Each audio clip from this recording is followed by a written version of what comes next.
तो आज हम शुरू करने वाले हैं बैड डेट्स। बैड डेट्स का मतलब सिंपल में बताऊं तो ये मतलब है कि कोई ऐसा कस्टमर हो जो मेरे पैसे लेके भाग गया। कस्टमर से रिलेट करता है ये। कस्टमर कौन सा वाला? क्रेडिट कस्टमर, यानी कि दो कस्टमर होता है। एक ऐसा कस्टमर होता है जो पैसे उसी वक्त दे के चला जाता है, और एक ऐसा कस्टमर होता है जो पैसे नहीं देता, बाद में पैसे देता है, जिससे हमारा उधार होता है। तो किसी को मैंने उधार पर माल बेचा हो और वो पैसे लेके भाग जाए, या किसी वजह से पैसे ना दे सके, या वो बैंकरप्ट हो जाए, तो उसको हम बोलते हैं बैड डेट्स। तो सबसे पहले हम देखते हैं कि बैड डेट्स कितनी टाइप की होती हैं। टाइप्स। नंबर वन जो बैड डेट है हमारे पास वो होती है actual bad debt. Actual bad debt, जिसको हम अकाउंटिंग में बोलते हैं bad debts return of. Bad debts return of, जो कि कंट्रोल अकाउंट में भी आ रही थी, आपको मैं याद दिलाऊं तो पिछली वीडियो में हम लोगों ने जब सेल्स लेजर कंट्रोल अकाउंट बनाया था, तो ये देखें ये आ रही बैड डेट्स 204 की। तो ये बैड डेट्स। तो आज हम इस पे भी स्पेसिफिक क्वेश्चन आते हैं, बैड डेट्स पे भी क्वेश्चन आते हैं स्पेसिफिक। तो आज हम इसलिए ये टॉपिक पढ़ लें, और ये टॉपिक ओ लेवल्स में भी आता है और एएस लेवल में भी आता है। मतलब ये ऐसा टॉपिक है जो कि यूनिवर्सल है। O levels, AS level, A two level, ये कहीं भी आ सकता है। और ये बहुत सारे क्वेश्चन का एक स्मॉल छोटा पार्ट बन के भी आता है, और ये पूरा एक क्वेश्चन बन के भी आ सकता है। तो एक्चुअल बैड डेट मतलब क्या होता है? एक्चुअल बैड डेट मतलब ये होता है कि कस्टमर पैसे लेके भाग चुका, या हमारे पैसे डूब चुके, हमें अब कोई उम्मीद नहीं है, कंफर्म्ड है। देखिए लिखा है एक्चुअल, यानी कोई शक नहीं, असल में कस्टमर पैसे लेके भाग गया, उसको हम बोलते हैं एक्चुअल बैड डेट्स। अब इसके सर्कमस्टांसेस क्या है? ये कब कब हो सकता है सर्कमस्टांसेस? तो सर्कमस्टांस नंबर 1 ये है कि कस्टमर जो है वो हो जाए बैंकरप्ट, बैंकरप्सी ऑफ। ये इसका है पहला सिनेरियो कि कस्टमर बैंकरप्ट हो जाए। दूसरा सिनेरियो ये कि कस्टमर कंट्री छोड़ दे, लीव्स द कंट्री। कस्टमर ने मुल्क ही छोड़ दिया, जैसे पैसे लेकर दुबई भाग गया। तो आप पाकिस्तान में रहते हैं, आपको पता है इसका मतलब क्या है कि लोग पैसे लेके भाग जाते हैं। तो लीव द कंट्री, तो इसको हम बोलते हैं एक्चुअल बैड डेट्स। अब देखते हैं इसकी अकाउंटिंग एंट्री क्या होती है। इसका देखते हैं अकाउंटिंग ट्रीटमेंट।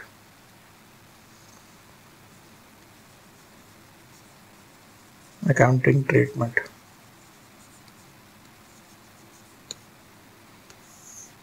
पहले बनाएंगे इसकी जनरल। इसकी पेपर में जनरल भी आती है। जनरल से मुराद ये कि ये जो बैड डेट्स है ना, ये कौन सी डे बुक में रिकॉर्ड होता है? ये हमारी जनरल में रिकॉर्ड होता है। याद है हमने 7 डे बुक्स पढ़ी थी, petty cash book, sales day book, sales return day book. तो बैड डेट जो है वो जनरल में रिकॉर्ड होता है, इसलिए इसकी हमको जनरल एंट्री बनाने के लिए आ सकती है।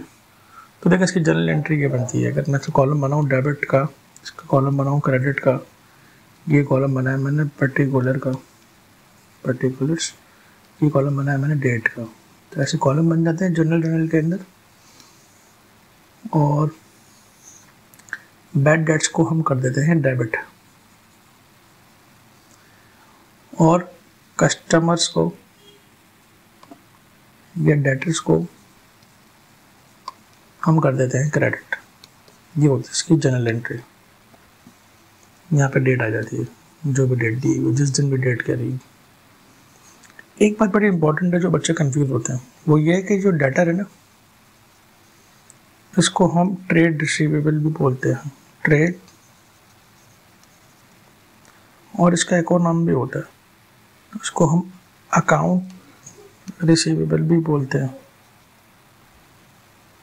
तो डेटर बोल रहे हैं, अकाउंट रिसीवेबल बोल रहे हैं, ट्रेड रिसीवेबल बोल रहे हैं, ये एक ही बात है। तो ये इसकी general entry, bad debts debit और डेटर्स क्रेडिट।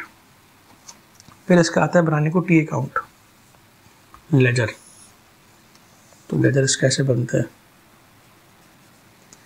ये मैंने अकाउंट बनाया बैड डेट्स का, जो भी कस्टमर मेरे पैसे लेके भाग गया उसका नाम आ जाएगा। लेट्स सपोज मिस्टर ए, वो लेके भागा मेरे $100, उसको रिकॉर्ड कर दूंगा डेबिट साइड पर मैं,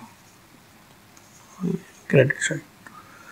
मिस्टर बी मेरे लेके चले गए, भाग गए $200, और मिस्टर सी लेके मेरे लिए भागे 200।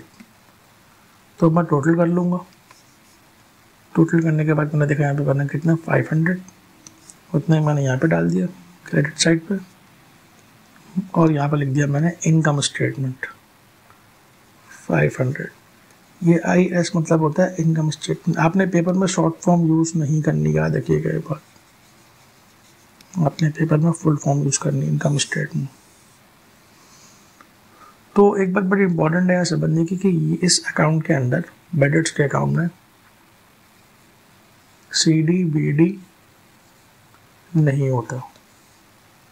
देखिए मैंने टोटल करा और यहाँ पे देखिए मैंने इनकम स्टेटमेंट लिख दिया 500 जितना था CD के जैसा निकाल के। तो यहाँ BD CD नहीं होता, ये बात हमें इम्पोर्टेंट है, याद रखनी है। दूसरी जो हमारी, ये हो गई हमारी फर्स्ट टाइप की बैड डेट्स, इसको बोलते हैं एक्चुअल बैड डेट्स। ये देखें लिखा हुआ फर्स्ट टाइप की बैड डेट है ये। दूसरी जो हमारी बैड डेट्स होती हैं उसका नाम है estimated bad debts. Estimated bad debts, इसको अकाउंटिंग में हम बोलते हैं प्रोविजन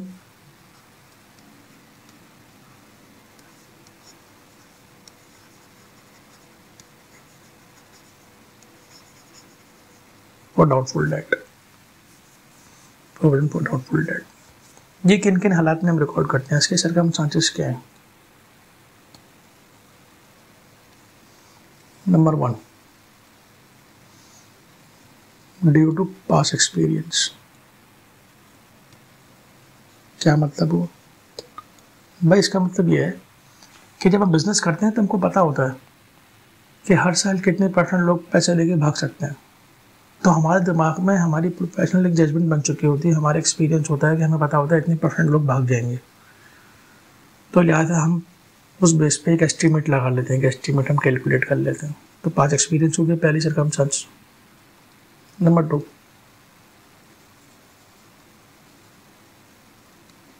इकोनॉमिक रिसेशन। अब इकोनॉमी के हालात ख़राब चल रहे हैं, जब इकोनॉमी के हालात ख़राब चल रहे हैं तो बिजनेस के पास पैसा नहीं होता देने के लिए, तो उस केस में भी हम एस्टिमेट कर लेते हैं कि इतने % पैसा हमारा डूब सकता है। Number C, industry decline. ये इंडस्ट्री डिक्लाइन मतलब ये है कि लेट्स सपोज हम टेक्सटाइल इंडस्ट्री के अंदर है और टेक्सटाइल इंडस्ट्री बूम होने के बजाय वो वर्ष के सिनेरियो में जा रही है, तो अब टेक्सटाइल के बिजनेस के अंदर लोग पैसा नहीं दे सक रहे क्योंकि उनके खुद के बिजनेस नहीं चल रहे, यानी कि इकोनॉमी ठीक चल रही है। यानी कि ये रीज़न नहीं है, ये एक इंडिपेंडेंट अलग रीज़न है कि इकोनॉमी सही होने के बावजूद कोई एक सेक्टर, इकोनॉमी के कोई एक इंडस्ट्री, कोई एक सेक्टर जो है वो सही परफॉर्म नहीं कर रहा, तो उस इंडस्ट्री के अंदर बैड डेट ज़्यादा हो जाएंगी, उसमें कस्टमर पेमेंट नहीं कर पा रहे होंगे। तो ये इसका तीसरा हो गया सर्कमस्टेंस का, ये इसमें रिकॉर्ड होती है। अब देखते हैं इसकी जनरल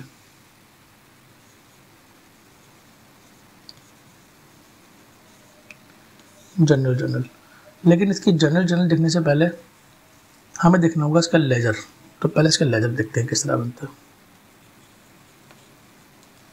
लेजर देखने इसका इस तरह बनता है कि हमने बनाया टी अकाउंट, वैसे भी ज़्यादातर इसका लेजर आता है तो हमें वो आना ज़्यादा ज़रूरी है। प्रोविजन फॉर डाउटफुल डेट, ये लिखा हमने बैलेंस BD, यहाँ पे आ गया बैलेंस BD। फिर हम निकालते हैं इसका बैलेंस CD। देखिए आम टी अकाउंट के अंदर क्या होता है, हम टोटल करते हैं और टोटल करने के बाद हम ये CD निकालते हैं, ऐसा ही होता है।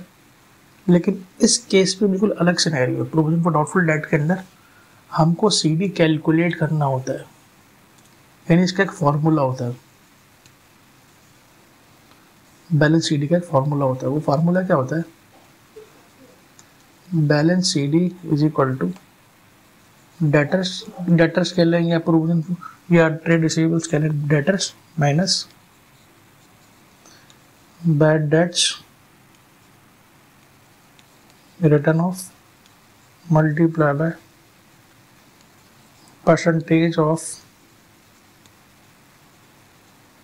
प्रोविजन और डाउटफुल डेट। ये जब हम कैलकुलेशन कर लेंगे तो जो आंसर आएगा वो हमारा बैलेंस CD होगा, वो हम यहाँ पर लिख देंगे। ये लिखने के बाद अब हमको देखना होगा कि कहाँ पे कमी है। जहाँ पे कमी है वहाँ पे आ जाएगा इनकम स्टेटमेंट, यानी इनकम स्टेटमेंट यहाँ भी आ सकता है और इनकम स्टेटमेंट यहाँ भी आ सकता है। लेट सपोज यहाँ पे $100 लिखा हुआ और बैलेंस CD आया हमारा 150। तो अब देखें ये साइड भारी है और ये साइड हल्की है, डेबिट साइड भारी है और क्रेडिट साइड हल्की है। तो इसका मतलब ये है कि क्रेडिट साइड पे हमारे पास कितनी कमी है? 50 की कमी है। तो 50 आ जाएगा इनकम स्टेटमेंट। और अगर उल्टा है, लेट सपोज यहाँ पे लिखा हुआ है 150 और यहाँ लिखा हुआ है 100, तो फिर इनकम स्टेटमेंट यहाँ पे आ जाएगा 50। तो इनकम स्टेटमेंट क्रेडिट पे भी आ सकता है और इनकम स्टेटमेंट डेबिट पे भी आ सकता है। बात समझ में आई आपको? अगर इनकम स्टेटमेंट क्रेडिट पे आ रहा है तो उसको बोलेंगे increase in PFDD, provision for doubtful debt. और अगर इनकम स्टेटमेंट यहाँ पर आ रहा है तो उसको हम बोलेंगे डिक्रीज इन PFDD, यानी कि PFDD यहाँ पर डिक्रीज हो रहा है, क्योंकि प्रोविजन की नेचर जो है ना वो है क्रेडिट। अकाउंटिंग में जो भी प्रोविजन हो उसकी नेचर होती है क्रेडिट नेचर है इसकी, यानी कि ये क्रेडिट पे इंक्रीज होता है, इस साइड पे ये इंक्रीज होता है और इस साइड पर डेबिट साइड पर ये डिक्रीज होता है। तो अगर इनकम स्टेटमेंट क्रेडिट पे आ रहा है तो ये होगा हमारा एक्सपेंस, ये हमारा खर्चा कहलाएगा। और अगर इनकम स्टेटमेंट डेबिट पे है तो ये कहलाएगा हमारी अदर इनकम। अच्छा, ये और ज़्यादा आपको क्लियर होगा जैसे जैसे हम आगे प्रोसीड करेंगे, इसके क्वेश्चन करेंगे, अकाउंटिंग में आगे बढ़ते जाएंगे तो ये आपको मज़ीद क्लियर होता चला जाएगा। अभी आपने सिर्फ इतना याद रखना है कि क्रेडिट साइड पर ये इंक्रीज होता है और ये एक्सपेंस बन जाता है, और डेबिट साइड पर अगर आ रहा है तो ये। अब ये और से देखते हैं कि इसकी जर्नल एंट्री क्या बनेगी। यानी कि दो सिनेरियो बन गए, सिनेरियो ए, सिनेरियो बी। सिनेरियो ए की अलग एंट्री बनती है, सिनेरियो बी की अलग एंट्री बनती है। अगर मैं जनरल बनाऊं सिनेरियो ए की तो देखिए एंट्री ये बनेगी, यानी इस वाले सिनेरियो की एंट्री बना रहा हूँ मैं, जबकि इनकम स्टेटमेंट क्रेडिट पे आ रहा है, क्योंकि बैलेंस BD की और बैलेंस CD की कोई एंट्री नहीं बनेगी, इनकम स्टेटमेंट की एंट्री बनती है। तो सिनेरियो ए की एंट्री बनेगी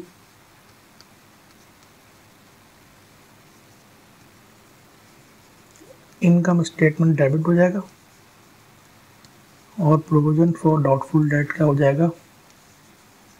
क्रेडिट। ये इंक्रीज इन प्रोविजन की एंट्री है, जब प्रोविजन हमारा बढ़ रहा है। सिनेरियो बी की एंट्री क्या बनेगी? उल्टी एंट्री बन जाएगी, प्रोविजन फॉर डाउटफुल डेट हो जाएगा डेबिट, आपने पूरा पूरा लिखना है, और इनकम स्टेटमेंट क्या हो जाएगा? वो हो जाएगा क्रेडिट। ये एंट्री है डिक्रीज की। तो मालूम ये चला कि इसकी जो जनरल एंट्री है, जनरल है, वो डिपेंड करता है प्रोविजन के इंक्रीज होने पे या डिक्रीज होने पे। इंक्रीज के केस में अलग एंट्री बनती है, डिक्रीज के केस में अलग एंट्री बनती है। तो इस तरीके से हम उसको याद रखते हैं। तो आई होप कि आपको ये समझ में आ जाएगा बैड डेट्स के किस तरीके से है और ये क्या क्या चीज़ें हैं। अब हम इसका क्वेश्चन करेंगे इंशाल्लाह अगली वीडियो में।